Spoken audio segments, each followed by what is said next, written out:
ku bigambo Mwami Museveni bye yayogedde ku omukolo gwandibadde ogw'ekitiibwa omukolo gwo eyali omwesimbu General Alonda Nyakairima naye Museveni omukolo ogwo yagukozeseza kutambuza bulimba bwe n'agamba nti twamubba akalulu NUP ng'ekulemberwa nze yamubba akalulu omusajja omukulu omuswavu oyo bwewaawo response yange ezo yasoose yabadde yakumusonyiwa era tumusonyiwa kubanga abakkiriza mukama waffe Yesu yatugamba tubasonyiwe kubanga tebamanyi kyebakola ki naye Museveni akimanyi amanyi kyakola era yaliko pulezidenti wa Uganda Milton Obote yatuwoninga n'atugamba oyo Museveni mulimba wa bbaluwa ate nga tukkiriziganya naye kuba alimbye ku buli kimu. Museveni yalimba ensonga eyamutwala mu nsiko okulwana teri yakubba kalulu. Museveni yalimba manifesto ye ya 21 nti gwe mulundi gwe okusembayo okwesimbawo wayiseeyo emyaka 23. Museveni kennyini yalimba olw'okumuwa ekitiibwa tetujja kumuyita mubbi naye yalimba n'akuŋŋanya ssente ku bantu tibagenda kuzimba kizimbe kya NRM. Olunaku lwaleero NRM terina yadde kabuyonjo mu kibuga. Sente zonna yaziteekawa ekyo mukibuuze ye. So ebyo bigambo byayogedde byakomezzaawo n'ebibuuzo ku nsonga eyamutwala mu nsiko kuba mu myaka gy'ekinaana si ye yawangula yali Katumba Oye ow'emyaka egyo naye n'agamba nti bamubbye akalulu. Kati Museveni yagambye nti NUP yamubba akalulu nti era NUP bwe beeyagala emutwale mu kooti. Well yakusoomozeza Museveni muwandikidde omuko gw'ebbaluwa era nga mukyaginze ebikolobero 23. Mwene ebbaluwa Museveni musoomooza yagambye tumutwale mu kooti. Museveni musoomooza kubanga bye yabyogedde nga manyi nti alina immunity. Omuntu obanga oli mu ntebe ya president wadde obyenzibe oba ne immunity tebasobola mukutwala mu kooti. Museveni bw'oba weeyita musajja jako immunity yo tugende mu kooti tulondoke obyogere oddemu obyogere nga bwabyogere obanga ddala biwayogere obyekaka era bw'oba tokisobola ekyo sirika okuba ekitiibwa ky'emyaka gyo omanye lwaki sikomawo ku nsonga eyo. Muze mbiraba n'ebirala bingi naye ensonga emu ku nkulu gyenjagadde okwogerako lwaleero yakulabula. Mujjukira basewo ne bannyabo nti nga twakava mu kalulu ka 2021 twabawoninga ne tubagamba okusooka twagenda mu kulonda kuno si kubanga twali tusuubira byabakama okutulangirira nedda byabakama akolera Museveni. Era kyewunyisa Museveni bw'agamba nti bamubba akalulu. Kakati lwaki tokkiriza ne tuwavinga international audit UN nebala akalulu ako bwe tuba twakubba akalulu tuvunaanibwe era tusibibwe. Bwe kizuulibwa nti gwe wabba akalulu nga bwe tukimanyi ove mu ntebe etali yiyo. Yabaffe eyali akuli akakiiko k'ebyokulonda byabakama bw'aba bakubba akalulu lwaki byabakama tomugoba kuba gwa mulonda lwaki wazeemu n'omulonda. Anyway oyo ye Museveni tabamalira nnyo budde kuba ebiseera bye eby'omu maaso yabiyitamu dda yabireka mabega. Kati njagala kulabula mmwe bannayuganda naddala abato twabalabula ne tugamba twagenda mu kalulu kano si kuba twali tusuubira byabakama okutulangirira naye kubanga twali twagala Museveni okumwambulako kimasiki ekyo twakifuna kuba ensi yonna yonna oluvannyuma lwa 2021 yamanya Museveni kikyali. Naye ate twabalabula ne tubagamba waliwo olukwe olw'okugyawo okulonda nga biringa byakusaaga ne bagayibwo bya ate oba osusse ajjewo okulonda bwabadde agamba akalulu ayina amagye ayinza okugyawo okulonda. Twabagamba Museveni ayina pulaani ey'okugyawo okulonda. Okusooka tasobola kufuna bululu therefore kimutwalira amaanyi mangi n'okusobola kungi okubba obululu. Ekyokubiri emyaka wadde agamba 80 naye bazadde baffe abasukka mu 80 bamulaba nga bakyali bato. kakati mumulaba nti naye kenyini takyesobola so kimukalubiriza n'ogenda obugenzi okuba kampeyini naye okusingira ddala Museveni mumumanyi ayagala kukyusa Uganda agifuula obwakabaka bwa Museveni ayagala kuzimba bwakabaka bwe ku ttaka eritalirijye so ayagala kuteekako litabani lye eritasobola yadde okuwangula oba LC1 alabira nga atasobola kusindika mutabani we mu kalulu ne bwe tuba tumuwadde Bobiya nga ndigwa abavuganya naye kakati abo kikyabalina okukola ayagala kujjawo byakulonda so ndi wano okubalabula bassebo ne bannyabo nti byonna bwe biti bwe bitandika okujja ekkomo ku bisanja bwe biti byatandika James Kakoza baatandika ng'abeeyogeza ne Museveni n'abyegaana naye yamaliriza akyewumyemu omutwe era ng'akiyisizza okujja ekkomo ku myaka egirimiti byatandikawo ebiti Fayiri Magezi ne batandika okweyogeza ne Basimeeyo Nsubuga ate alondamu bwe musinga okunyuma naye n'agidisimisinga n'agamba eyo idle talk twamaliriza tutya kati olunaku lwaleero ekyennaku akozesa abo bye twali tulowooza nti bategeera nnyo bano Batimawo Bakafuuzi n'abalala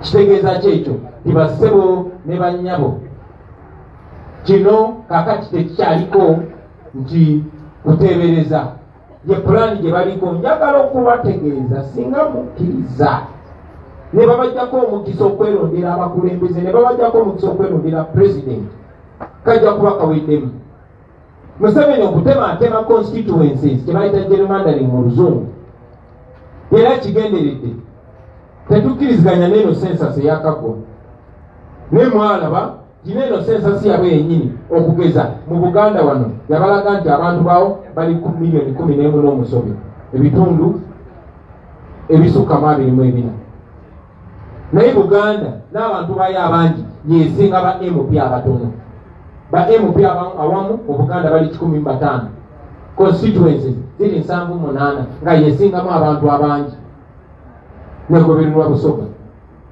etakikola kubanga ayagala okukola constituencies nyingi mu byalo eyo kyasobola okubbira then aleeta ababaka be mu paliamenti ate mmanyi bwabulirira ababaka n'abalala babatukiikamu nga mwe muli benne betulowooza nti opposition bo be baba bamulondera be baba balonda president kati gwe kubamu akafaananyi omubbi Nakinku ng'Anita Amongo nga yabalondera president banange si byakusaaga ekyo bakiisa kitegeeza Anita Amongo yagenda okwatagana ne babbi banne babalondere president ni wano okubawoninga bassebo ne bannyabo timwenenyanga mwekka gwali yagamba ebyobufuzi tebinkwatako kasita bayinawo mwena mukitegedde nti ebyobufuzi bebisalawo ebbeeyi gy'ogula sukaali ebyo bisalawo ne mu ddwaliro baaliyo eddagala oba tewali kibawoningako kubanga bwe biti bwe bitandika era mubeere bagezigezi kuba Museveni singa kino akiyisaawo n'akwata obukulembeze bw'eggwanga n'abutuusa mu famire ye nga wansikirano giriba gibawunyidde baganda ba ndowoozeza nti kibalabuleko ekyamaanyi kye tulina kati kwe kugula abantu amaaso kwe kujja ebyo n'ebikusike ne tubiteeka mu ttaala ne mubiraba mbasaba nammwe mubuuse abalala kubanga kino baakitandise era bwe munaabaleka bajja kiyisaawo naye bwe munaalemerako mujja kutaasa eggwanga lyammwe kuba kino kya biseera bya maaso n'abagambye Museveni ebiseera bye by'omaaso yabireka mabega kaakati ayagala byammwe na by'abaana bammwe na by'abazzukulu bammwe njagala okwogera ku nsonga y'Abaganda baffe abali makomera kyannaku nti bakadde baabwe ne bakyala baabwe tubadde nabo naye abamu bagenze nga maama Machete, mukyala Kalanzi, maama Ibula n'abalala. Baganda baffe abamu babatiisatiisa kuba Museveni ne gavumenti oluvannyuma lw'okulaba nga tebalina evidence oba tebalina bujulizi bwonna buyinza kulumika bannaffe basalawo okubatiisatiisa okutiisatiisa famire zaabwe era munnange abamu oluvannyuma lw'okunyigirizibwa n'okumala ebbanga eddene mu kkomera basobola okubagonza ne bakkiriza emisango. Tubasaasira kuba embeera gye babaddemu n'okutulugunyizibwa oba olyawo biyinza okubagonza. Kuba n'abamu ku sayidi bagamba bannange nze njagala kuvaako mu kkomera, kati nga muganda waffe Saanya mu ddiini bamusiba nga talina mwana, yagamba waakiri bantemu wiiki emu nzaaleyo omwana awo ne bwe banzizaayo. So tutegeera pressure gye babeerako, ne tuze tubawoninga ne tubagamba nti bano abantu bali ku pressure, balina okubata era baagala kubata, naye tebalina bwe babata, kubanga bwe babata kati nga temukkiriza misango kitegeeza musobola okubaggulako omusango gw'obasiba mu kkomera ebbanga eryo lyonna ne babaliyirira. Ekyokubiri mujja kwongera abalala amaanyi, so baagala okubagonza. Nante ekyennaku olulala twali tunyumyako ne Dr. Besigye n'atubuulira nti naye bituli mu kuyitamu yabiyitamu, bava mu kulonda ne bamuwayiriza nti alina ekibinja ky'abayeekera ekya PRA ne basiba banne bangi, babayisa mu ngeri y'emu. Naye ekyennaku abasinga kubakkiriza emisango egyo mbu bateebwe bagenda batondoka nga bafa mu ngeri etategeerekeka. So mwebereremu bakyali bange. Njagala okubaagulu basebo ne bannyabo n'abakubiriza okuvuga obulungi kubanga obubenje buyitiridde, bangi abafunye obubenje abalala ne bafa tubasaasira. Naye njagala okubajjukiza nti tuwa yaffe nationwide tour egenda kuddamu omwezi ogujja nga gutandika, era omwezi ogujja lazima nja kuba mponye oba nja kuba ntereddemu okusobola okubasalako. Tugenda kujja Secretary General waffe nga maliriza ddala yayogedde ku nsonga yaabo regimu ya Museveni beekozesa. Mwalabye nti bannaffe abali aba FDC kati abagezaako okutandika ekibiina ekirala babalemesezza okukitandika. Naye Electoral Commission yennyini akakiiko akabulira ebyokulonda twagenda nga twagala okuwandiisa ekibiina kyaffe ekya People Power ng'ebiseera bye tukyali People Power Movement, ne batulemesa. Abali munda ne batutegeeza nti order from above, gavumenti yalagidde tebawandika kibiina kyonna. Tebakomaawo, omu ku gwe bakozesa Balamu n'agenda n'agamba kati erinnya alyesoose aliwandiisiza ng'ekitongole ekiyamba abakadde. Bwe baavaawo ne bafuna abamu ku baali bannaffe ne bagenda nga baagala batwerindikemu, kuba bo balowooza nti bw'ojja n'ogamba kati mpandisiza erinnya nga Kyagulanyi bwe tolina kweyita Kyagulanyi. Nakibagambyeko ne basobola okugenda ku makya ne bagamba kati tutya nnyo Zaake, ne baleetayo Zaake owaabwe. Kati ne Museveni ayagala okukolayo People Power eyiye, era yafunayo abafere ne bagenda nga beerindise muffe nga Secretary wa General waffe bw'abanyonyodde, ti ne bagenda nabo ne bagamba wa People Power our power. Kya mikisa mulungi akakiiko ke kamu kaali kamaze okuwandiisa moto yaffe nga People Power our power, era akakiiko ke kamu tekaali katugaana okuwandiisa ekibiina kyaffe ng'ekibiina. Naye bwe twali tuwandiisa constitution yaffe empya eya NUP, moto yaffe eri People Power our power, era eri well registered n'akakiiko ak'ebyokulonda. Tubalindiridde, tumanyi nti akakiiko ke kamu kaze kakola ebintu ebiraga kyekubira.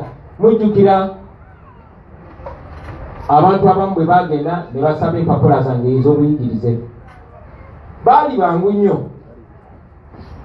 munaku tono baali bazibawadde.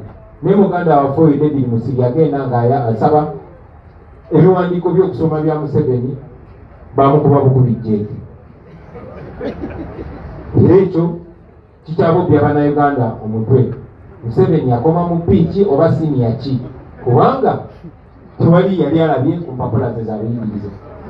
Ke kakiiko ke kamu abamu ku bannayuganda bagenda ate nga kiri mateeka ne basasula ssente ne basaba ebiwandiiko ebikwatako NUP n'engeri gyesasaamu ssente gyesasanyanyamu ssente zaayo eziba mu palamenti ne babibawa, newankubadde bagenda ne babijingirira nga baagala batufaananye ng'abatasipeninga ssente zaffe mateeka. Aaron Kiiza omu ku balooya abalwanirizi b'eddembe bagenze ne basaba akakiiko k'ebyokulonda ebiwandiiko bya NRM. Tulindiridde okulaba era tulindiridde okulaba n'engeri gye beeyisaamu kubanga bo ensi emanyi gwe bakolera naye ffe kitwagala okwongera okubakubamu ettaala n'ogera okubambusa waggulu kubanga bagamba enkima gyekoma okwambuka gyekoma okwoleka obo bennyini ng'ava waggulu bassebo ne bannyabo bazaamu amaanyi temupowa temunsaasira nnyo siri bubi nnyo ate ngenda kuba bulungi mukanga tono ngenda kuba ntambula nga n'emisinde enziruka naye ate temubeera kunze nzekka njagala kino kibalage nti omuntu yenna ayinza okukosebwa kuffe bayinza okulemaza omuntu yenna kuffe bayinza okulwaza omuntu yenna kuffe bayinza n'okutta omuntu yenna kuffe naye kyonna kyekiri songa mbeere kyonna kyekiri temupowa mugende mu maaso mwebale nnyo mwebale endala kumpuliriza basebo ne bannyabo Mukama abampere nnyo omukisa. People power. Our power. People power. Our power. NUP. Everywhere. Even here. NUP.